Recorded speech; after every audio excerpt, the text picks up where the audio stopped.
एक बादशाह ने अपने वजीर से पूछा, ये मेरे नौकर मुझसे ज्यादा कैसे खुशबाश फिरते हैं, जबकि उनके पास कुछ नहीं और मेरे पास किसी चीज की कमी नहीं है। वजीर ने कहा, बादशाह सलामत, अपने किसी खादिम पर कानून नंबर 99 का इस्तेमाल करके देखिए। बादशाह ने पूछा, अच्छा, ये कानून नंबर 99 क्या होता है?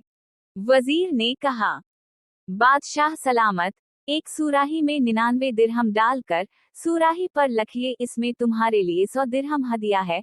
रात को किसी खादिम के घर के दरवाजे के सामने रखकर दरवाजा खटखटाकर इधर उधर चूक जाएं और तमाशा देख लीजिए।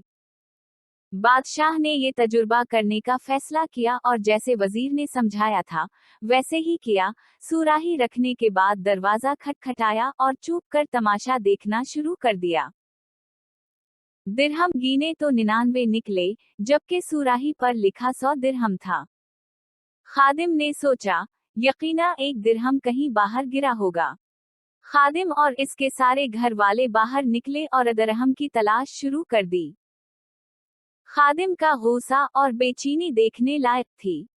उसने अपने बीवी बच्चों को सख्त सुस्त भी कहा क्योंकि वो दिरहम तलाश करने में नाकाम रहे थे।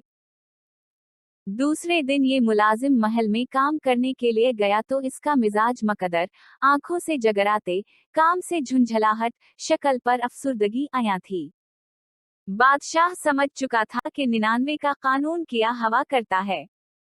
लोग इन 99 निमतों को भूल जाते हैं जो अल्लाह तबारक व तआला ने इन्हें अता फरमाई होती हैं, और सारी जिंदगी इस एक नेमत के हुसूल में सरगर्दा रहकर गुजार देते हैं जो इन्हें नहीं मिली होती।